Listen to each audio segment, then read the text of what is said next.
Hi, friend. I'm so glad that you're here for this chat with Ash. You're invited to join me in striving to better know and love God, walk in light of being known and loved by Him, and to make Him known as we share our stories. Some of ours are harder to share than others, but there's hope and beauty in every story because of the author who is doing a great work in and around us every day. Hey everyone, welcome back. It's Chats with Ash. This is my favorite kind of episode. If you are listening, then you can't see him, but I have my big brother here. This is my sister's husband, Jonathan. Jonathan, I have prayed and waited my whole life for big brother. So when she married you, well, actually when she first told me how old you were and you were older, I was like, yes. We're going to throw the age out there like that. Like, I'm not that much older than you are. Old enough to be the big brother that I always wanted. I'll take that role. That's all right, fine. yeah. I'll take that role. I know I can call you. You'll take care of it. Yeah, whatever. 100%. Take care of the boys. Yep, I'll take care of them all right. Yeah.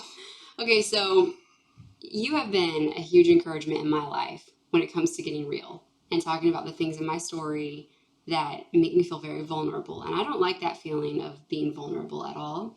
Right. But I'm understanding that that is so important because really it's not about me. It's about being someone that other people can relate to, being that point that somebody else can say, hey, maybe that's somebody I can talk to, somebody that might get it, somebody that might see me. And you've definitely been that person in my life. And on social media recently, I had put this Friday introduction out there, and I had like 4 points. And I said, I don't know, Jonathan, I've got nothing. And you said, what? You're a hot mess. You look like you got it together, but there's so much going on behind the scenes that people don't see. Right. I think it's everybody. I mean, one of the big things that I try to emulate in my life is that, I'm not a big fan of fake people. It's really hard to find authentic individuals anymore with social media and the impact of all that. People are trying to put up facades and making it look like their life is this big thing, and there was a movie I saw a long time ago, and he was talking about, this guy was flipping through, he was divorced, and he was looking through these photo albums of all these happy times, and he was talking to his dad about it. His dad was like, yeah, but you never see the dark times that get you between the happy photos, and I think that's a lot of something that a lot of people overlook. Happy photos are one thing, but there's what gets you from one to the next. Right. So I think sometimes though it's like you don't really want to remember the hard times. Like, why would I take a picture of that? But then I've even heard people say in the past things like, well, it's not appropriate to share that. Right. And that is really the level that I really want to challenge in myself, but also within the group of people that I'm in is what's to say? Who's to say that's not appropriate? Right. So I just finished 13 years in the Navy, and I just got out. So I totally get that. There is a huge stigma around people's dark times. And it goes back to, you can touch on gender roles, and a lot of it's with men. You're not allowed to be vulnerable. You're not allowed to. You need to figure it out. And if stuff gets tough, suck it up. I mean, I'm sure a lot of your viewers have heard that before. Rub some dirt on it, keep pushing. But especially in the military, there's a huge stigma behind mental health and things like that. And it's been, in 13 years, it's been interesting to see how the things have progressed as far as how people look at stuff like that. I'm sure everybody's seen the 22 a day. For those that don't know what that is, 22 a day is the number of veterans that commit suicide every day. And over the past 2 years, that number, even amongst the active duty, has grown exponentially because of the pandemic and everything else. And a big part of that is people scared to talk about it. So I think, and that's one of the things I think you and I bonded over a lot, is being able to talk about it and understanding that it's not uncommon. It's not as uncommon as people make it out to be. So it's one of those things that I'm trying to, as best I can, anybody I come into contact with, or they have feelings or whatever, I try my best to let them know, like, you're not in this walk by yourself, you know. Um, I try to do that with you, and I know that you've shared on your podcast about your walk with that, and I've struggled with it. It's something. Depression's a funny thing because it can come out of nowhere, and I don't think that we as humans have necessarily I don't want to say not the capacity to comprehend it, but like when it comes at the time, like we don't really know what it is. And everybody's so caught up in thinking that they have it together that they can't admit it to themselves. Right? Yes. So I think my first time of actually recognizing it, right, was March of 2018. I was in California. Your sister and my daughter had come back here to Michigan for like a month because I had a school or something. So basically, I was by myself for an extended period of time. It was like a month or so, and it was the first time I'd been away from Kels and Aria. So I am always like when you're married and you're in the daily run of the mill stuff, right? Like it seems like a battle between me and Kels as far as like, oh, I'm gonna go ride my motorcycle because I love riding, and or hey, I'm gonna go to the gym, and she's like, well, let's spend 2 hours at the gym, and I'm like, all right, fine, whatever. But then I got this opportunity where they weren't there, and I was able to go do the things I want to do, and I went on a ride by myself, and I was new to California, so it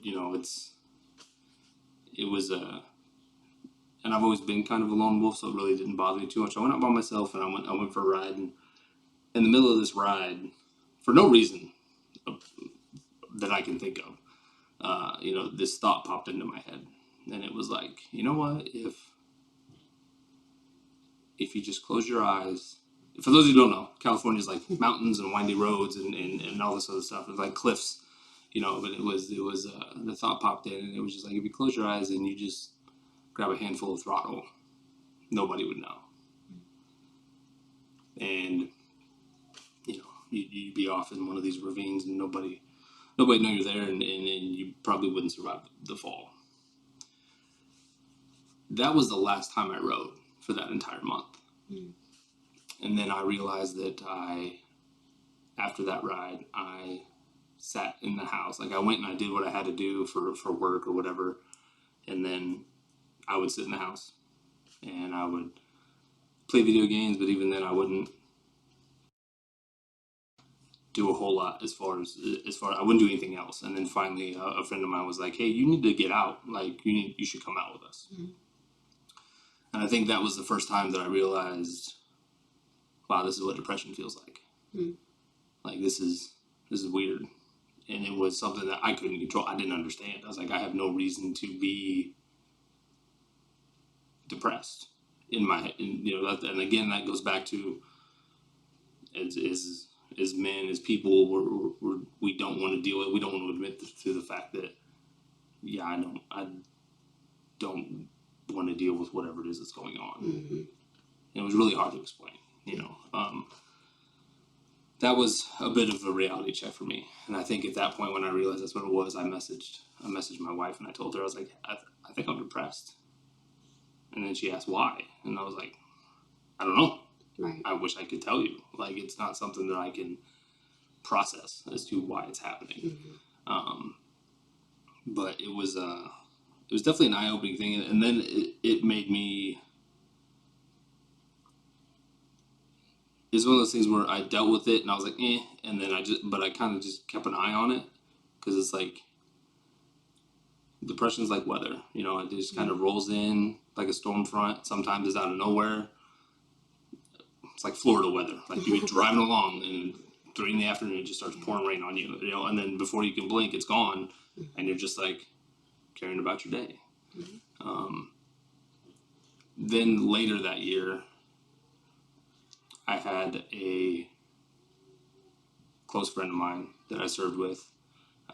He committed suicide, So then at that point, I started to become hyper vigilant about how I'm feeling, Mm. like what I'm doing, and and I also started to get a little hyper vigilant around other people. Mm. And I think that's when I started making the decision that, got to talk about it, because we can't keep ignoring it. So I started talking to a couple people. It's hard to talk to people about that. It's really difficult to find people to confide in that aren't going to judge, Mm-hmm. because but everybody I confided in, which it wasn't a lot, but the people that I did, it was amazing how many of them were just like, yeah, me too, dude. I've been there. And it's to the point now where I have people that I know I can call if I'm there, Mm-hmm. and I can say, hey, dude, like, this is where I'm at, and then they can do the same to me, and we have, it's a phrase that, when the demons come knocking, call me and we'll fight them together, type mentality. And I think that's the mentality we need to carry forward with people. In my 13 years in, I found out my good buddy had passed, and then within 2 weeks, I had one of my own sailors I lost to suicide, and two that hit that close to home. Like, you hear it all the time, like 22 a day, veteran suicide, active duty suicides up. You see it all the time, and it affects everybody in the chain, from those at the bottom all the way to the top. A former command master chief I had, once he retired, happiest dude, like, would always be giving high fives in the hangar bay, and when he got out, he took his own life, and it just baffled a lot of us. When those two happened so close together, like, it shook me hard, and it was like, we gotta talk about it. Like, we gotta start we have to be there for each other on this whole thing, and it was what, month and a half ago, a buddy that I taught with, I found out had taken his life. So that's 3 in the last 5 years that I personally know, that I personally work side by side with. And it's the craziest thing about it is that all 3 of them have one thing in common, and that is that if you talk to them, you would never have known what they were going through. One of them was super outgoing, worked with Special Olympics, was like, it seemed like he had it all together. Everything was going right. He had just won a big award for his job. The other one, she was super sweet, always happy to be around, always a good time. And then my most recent buddy, that dude was always the life of the party, always, making you laugh and whatever, and he'd give the shirt off your back if he needed to. And all 3 of them lost their battle, which is baffling to me. I just don't. I can never wrap my head around it, because it's always going to be there's always going to be unanswered questions, and it's well, what if I would have called more, because some people you lose touch with, you don't talk to them as much as you used to, and it's one thing that I've learned is that asking those questions does no good. Like, what's done is done. What you can do is you can move forward and you can try to help the next person, and it's not just the military. Like, that's anywhere. Right. It's not just specifically a military issue. It's very prevalent in the military, but just in the times that we're in, everybody's got something that they're dealing with, and what I tell all my friends and everybody that's even remotely struggling is that it is okay to not be okay. And the sooner that everybody comes to terms with that and is able to, push that message out there, I think it's a move in the right direction. If you're in a spot or a group or whatever that you think, you look around, you're like, oh, these people have all their stuff together, yada, yada, yada. I can say with confidence that if you were to have everyone close their eyes and put their heads down, and you just say, hey, who's struggling? Who's got some stuff on their plate that they're not sure they're going to be able to handle? The majority of the people are going to raise their hand, because everybody's got something, in one way or another. So Well, it's funny, like going back to my mention of that post that we talked about, Hmm. and you know, you encouraged me. You were like, admit you're a hot mess. Yes. And you see it firsthand because you get to be family. So Right. congratulations. But I thought, you know, I don't want to be someone that's fake. I want to be genuine. But you said, you kind of touched on this earlier. I think sometimes the hardest place to start is just admitting it to yourself that you're struggling. Yeah. I've been working on, as you know, this like creative piece of writing. And I told you, I said, the one line that came to me, because I'm talking about depression and struggling, is I paint happy with blue. Hmm. And for a long time, I was like, I'm fine. I'm fine. I'm telling myself I'm fine. I'm writing in my journal and I'm pouring out all this stuff. And it wasn't until a good day when I went and reread it that I realized, oh my goodness, I'm not fine. I'm not okay. I'm talking about suicide. I'm talking about depression. Yeah. But I told you the other night, Jonathan, like, I still hesitate to say I struggle with depression. And I think I said to you, well, I haven't been diagnosed. Like, I need a diagnosis before I can make this official, which is funny. I think that's how a lot of people are, is that if they don't seek out help or they don't have somebody with a degree say, hey, look, you're dealing with this, you know, I think it's easy to just be like, I'm just having an off day. I'm just having a bad day, you know, and it's a dangerous game to play because it's, depression comes like weather, you know, but when it starts, when those thoughts and the trigger word, when suicide starts dipping its toe into your lake, you know, or whatever, that's where and you and I talked about, I used this analogy with you before, is that's when it starts to turn into quicksand, right? And it's like a quicksand lake kind of, right? So like you wade in a little bit, those thoughts start to creep in, but you can pull yourself back and you can get yourself out of it, and the storm leaves, you know, but you fight that storm too long, and then you find yourself comfortable with pulling yourself out until it gets to a point where now there's no bottom, and now you're struggling to pull yourself out, and the harder you struggle, the faster you sink. And that's my biggest worry with any of my friends, my loved ones, you know, that once that starts to pull, it's like being able to identify it is so crucial, because if you don't, by the time you get to a point where you realize you need help, at that point, typically it's too late, right? You're already getting pulled, and there's no way to get you out, Right. And that's the scary part. And I think that's I had a conversation with your sister not that long ago, because we're a big transition in my life, right? A lot of things happening, getting out of the military and stuff like that. So there's a lot of uncertainties, you know. And I checked in on her, right? Because I feel like that's important. She's had the girls, and we've been separated for quite a while, dealing with all this. You know, and say, hey, how's your mental health doing? You know, and she's trying to talk to me about things, and I can't help somebody work through their stuff. Like, I can kind of give you my advice on the situation, but like, I'm not a trained professional. You know, I can't help you work out what I could look at you and say, yeah, I think you got some stuff going on. You should probably talk to someone, you know.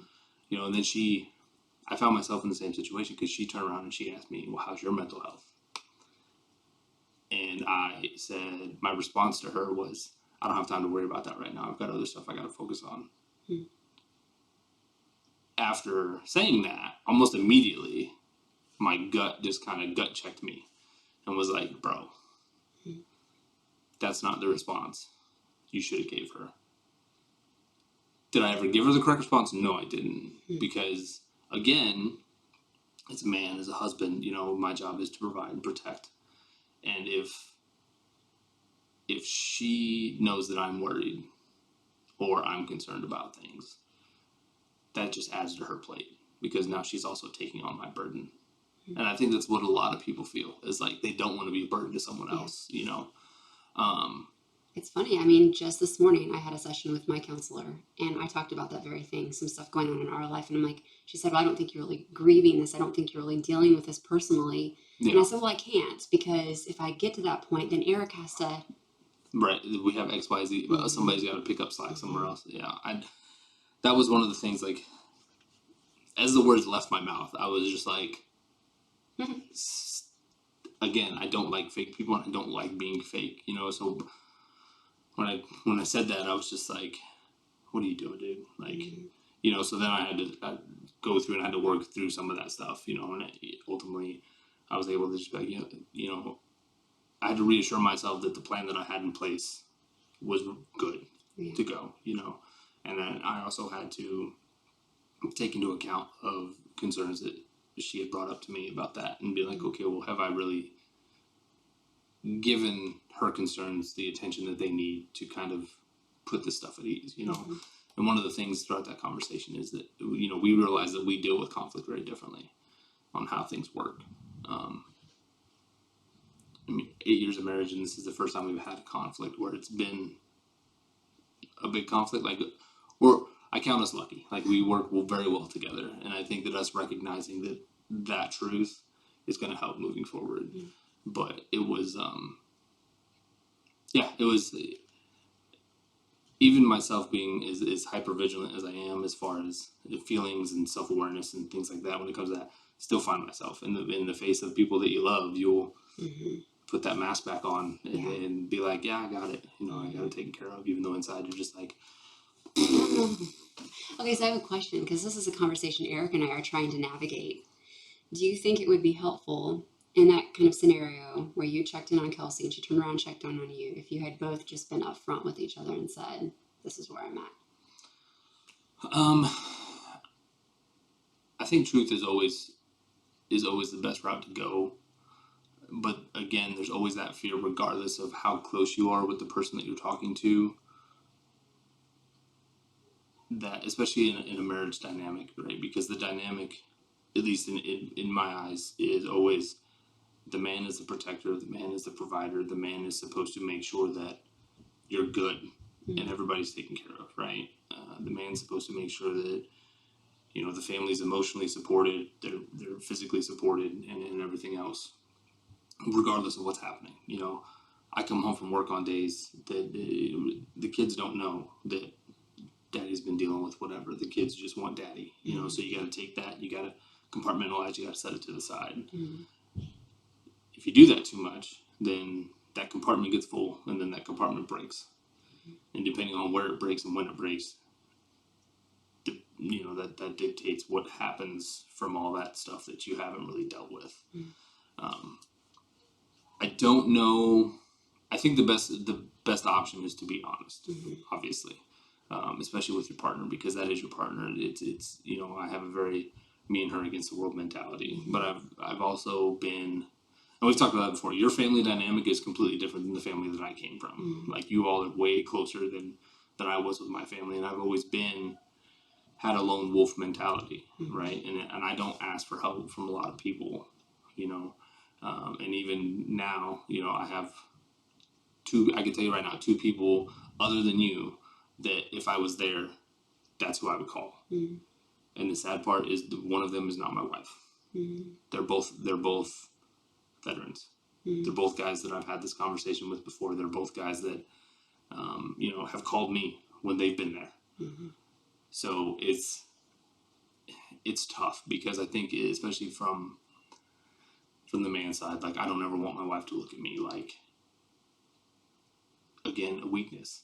And that's the stigma, is that it's you know, well, he can't even deal with his own stuff. Like, why how can I expect him to deal with everything else, you know? So it's really tough. But the irony in it that I'm learning personally is, I get what you're saying, and I'm not even a guy, you know, carrying the load of like, I don't want Eric to think I'm really weak and that, you know, I can't handle what's going on. And but the truth is, sometimes I can't. Sometimes I need to just own it and say, I'm really struggling with this and stuff. But it's the strength that it takes and the courage that it takes to say, I'm not okay. Yeah. But I struggle sometimes, because I feel like if I'm going to say I'm not okay, I need to have the reason. And sometimes I don't have a reason. Yeah. Like you were talking about, I love your analogy of the storm, because that is what it's like. There have been days where I'm like, I'm not okay. And I can't even hide that I'm not okay. And Yeah. I don't really have a reason. I don't know if there's something physical going on. I can't think of anything external that's going on. It's just like a cloud Hmm. or a fog. And you gotta wait till it passes. Yeah. Like I just, so in the past 2 months, I've driven across country from California to Michigan, 3 times so far. By myself, that is a lot of time by yourself, and especially when I was leaving here the last time, because I didn't think I was leaving and then I had to, and it was what it was. But on the way back, like um, there were definitely a couple times you're just driving, just out of nowhere. Like I would just start getting these thoughts in my head that were just super depressing thoughts. Like no reason to think these thoughts at all, uh, you know. But they would pop up, and then I would just be kind of dwelling in these thoughts while I'm driving across country, and I'm just like, and then it would go away. I'm like, why did I think about that? And why did I think about it as long as I did? Doesn't make sense to me, and it's weird. It's weird. It's super hard to explain to somebody who hasn't dealt with it, or hasn't acknowledged that that's what they've dealt with, because again, people are just kind of like put this facade on. So it's like, how do I explain to you that I don't understand why I feel the way I feel right now, or why there are tears running down my face for no apparent reason, but there are. And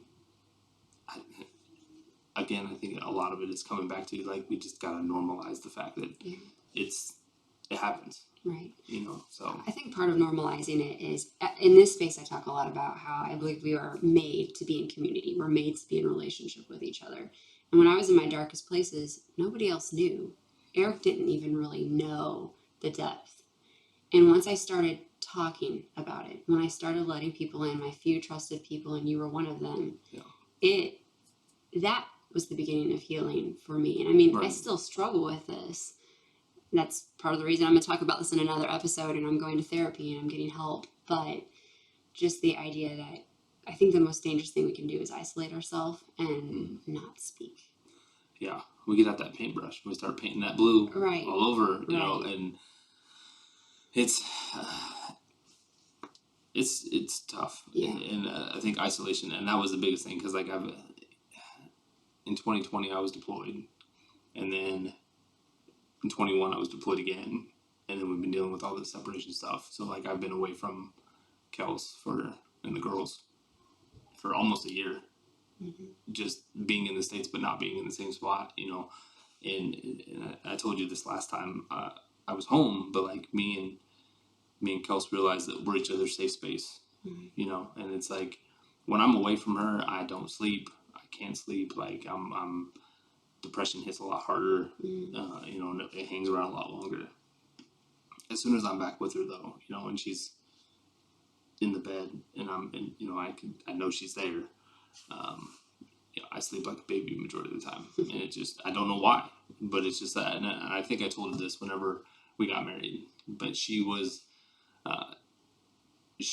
the piece on a stormy sea for this sailor in particular, and that remains true.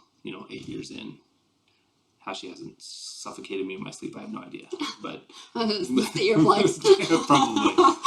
But like her being my safe space. It's still, and she knows that I'm very vocal about mental health and being well. But I still struggle with being able to be 100% just upfront and honest with her. I hadn't even. She didn't even know about the thoughts on the bike until about a month ago, when she asked about my mental health. Wow. And we actually had a legit conversation about it. But again, it comes back to, well, why? I have no idea. No clue. And so it's hopefully, as we move forward, and hopefully your listeners take something out of this whenever you go away from this podcast, and you start actually paying attention to people. Those people that are super happy and feel they seem like they have it all together are the ones that are most likely struggling the most. Mm. You know, they've gotten real good with that paintbrush, and they're real good at just putting that mask on. Um, Something that we did in the Navy is we do suicide prevention training. And the biggest thing, they use the acronym they did when I went through. I don't know if it's changed up to this point or not, but it's called ACT, right? So you ask, which is the hardest thing for people, is to flat out ask. And I'm pretty sure I did this with you, but Mhm. have you thought about suicide? You know, when you ask somebody that question, because a lot of them, again, don't know that they've thought about it. Like, you didn't have the revelation until later, but Which can we just talk about? Like, that's so weird. But it's true because I wrote in my journal, I said everything but the word. right. And it was like, I didn't realize. It's your until brain later. hiding it from you, like, because you Crazy. don't want to deal with it.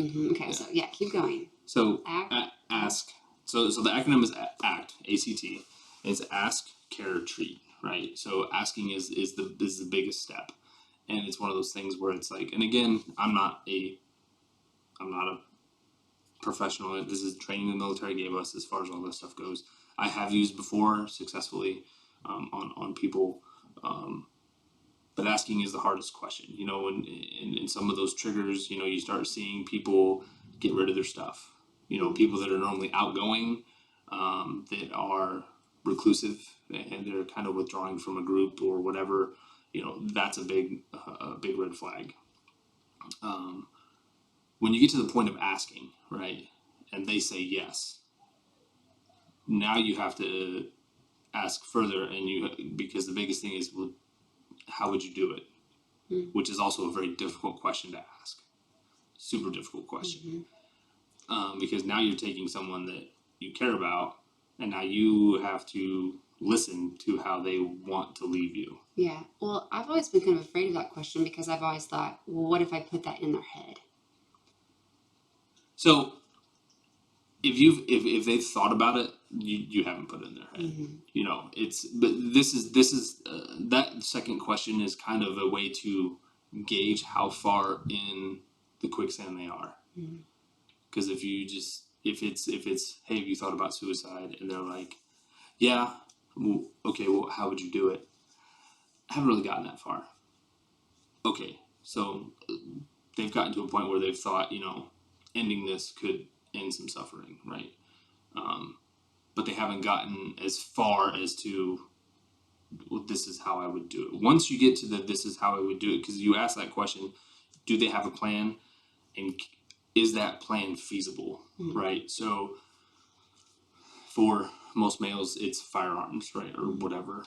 You know, so have you thought about suicide? Yes. How would you do it? Well, I would shoot myself.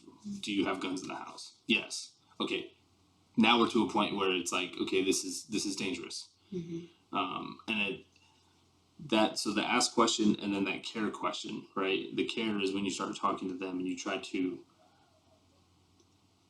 you want to tie stuff back to humanity, because at that point they'll start to disassociate human life and stuff like that, right? So for me, I might start distancing myself from my girls and not caring about what's happening with them, you know. So while you're trying to talk to somebody, if they're not in that state right then and you're just having the conversation, be like, oh, you want to try to tie their brain to things that happen in the future, you know. So for me, it'd be like, you know, well, you're gonna walk already down the aisle someday, or, you know, what about their first boyfriends and yada yada, you know, stuff that's happening in the future, right? Yeah. So it's got to be in the future, and then treat, you know, once you get them to, if you can get them to start connecting back to people in their lives mentally in the future, then it's, you know, we need to get you some help, type thing.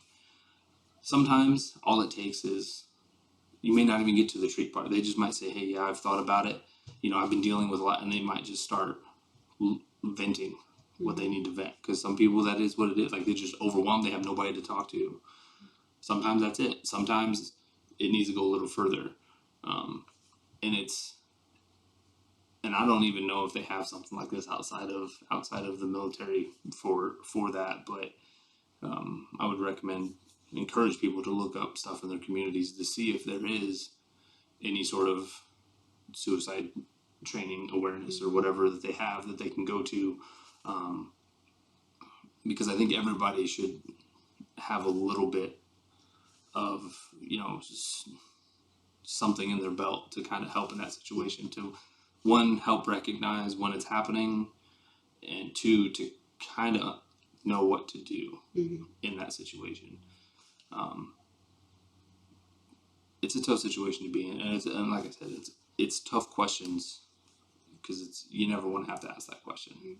I didn't want to ask you that question, but I knew I had to. Well, and you asking made you a person that I knew. He sees me. He sees enough Right. that he asked that question. So you immediately became a safe point. Right. I can go to you. I can tell you the Yeah. truth. And that's just important. Yeah. So ending stigma, I think, begins with stuff like this. I mean, I've always thought, I tell our boys, don't be somebody that just points out a problem and whines about it.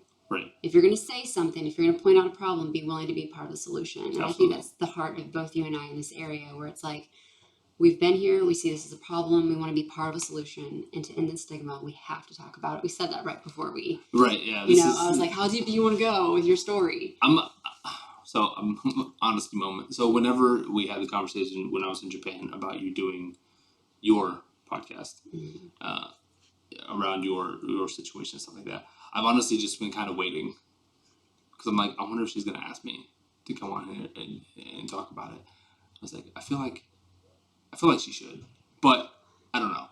So I was very happy when you asked me, like, hey, do you want to do this? I was inside jumping up and down, very excited to do it, because it's one of those things where, once this gets posted, obviously I'm going to share the crap out of it. I know a lot of my veteran friends, I'm going to hit them up and let them know, like, hey, I just did this podcast with my sister bear, so go check it out.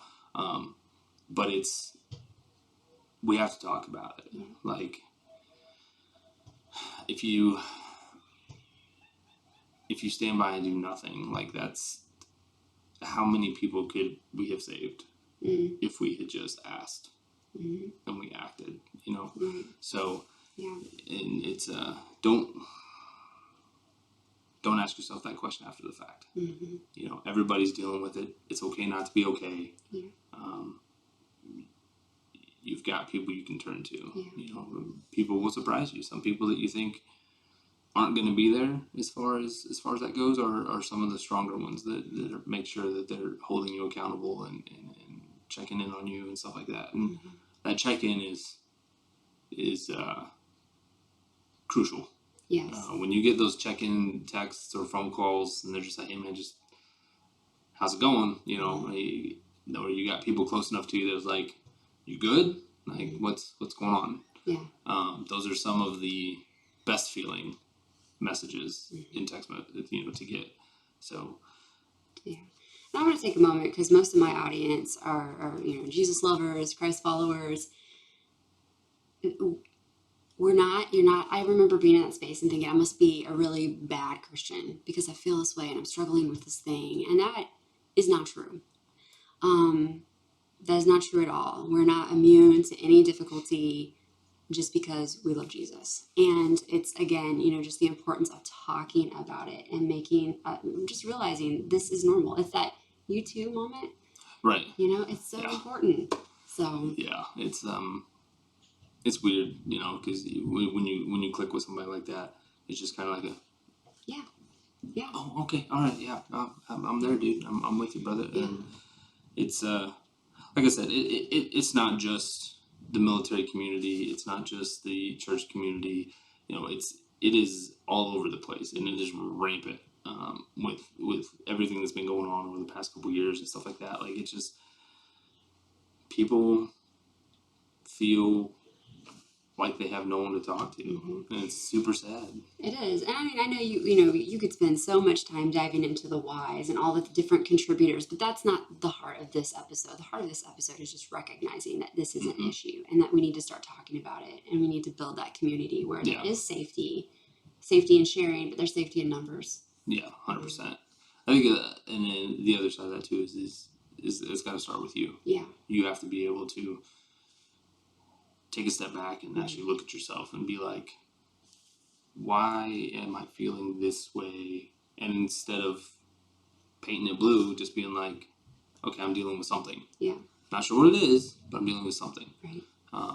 And hopefully you take the proper avenues to kind of try to start navigating that stuff. Because that helps out a lot. Or, if somebody keeps asking you, are you okay? Are you okay? Instead of giving them the gut response of, yeah, I'm fine. Yeah. If somebody says they're fine, they're not fine. Okay, just as a keynote, if you ask somebody, hey, how you doing? And they say, oh, I'm fine, there's probably more there that needs to be dealt with. And I think too, being willing to, when someone says I'm fine or I'm okay, but your gut saying no, you're not, to call that, I call bull. That's not. Yeah. And it's interesting when you do. I know I've had people, oh, I'm fine. And I had one friend, show up in my driveway. No, I need to see you. Right. Yeah. I can definitely feel that. Because we have to trust our gut. Like, the majority of the time, your gut's not going to lead you astray when it comes to that sort of stuff. So if you get a weird feeling about something, it's like, hey, man, what's really happening here? And if it's somebody that you're not crazy close with, and sometimes that icebreaker is, hey, man, look, I don't know what you're going through, but I can let you know I've been there. And sometimes that's enough to crack that wall they've got up.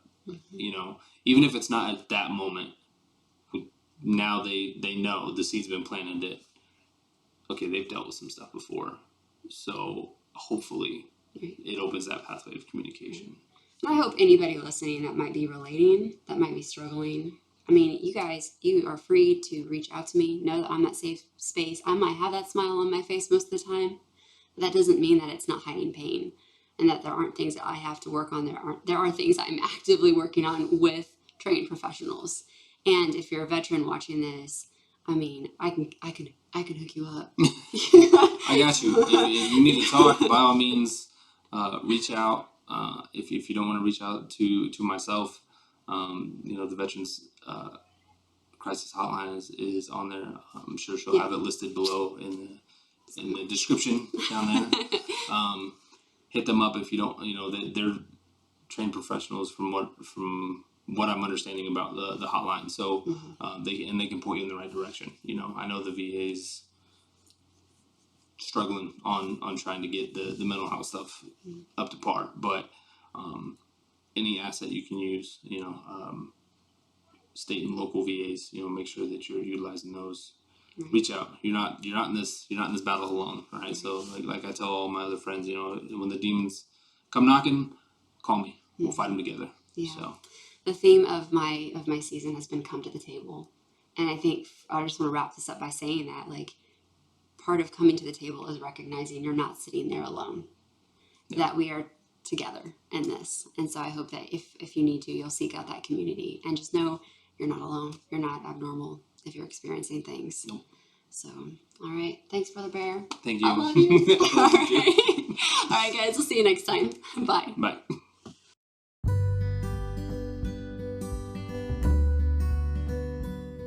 Friend, I hope you enjoyed our time together today. Author Christy McLeland once wrote that we want to live like rivers and not lakes. We want the word to travel to us, through us, and to others, and that we've only truly learned a thing when we can give it away. If God has used this episode to challenge and encourage you, would you consider inviting others to the table by liking and sharing this episode? It's my prayer that we will grow in boldness as we share our stories and reveal the author and how he has made all the difference.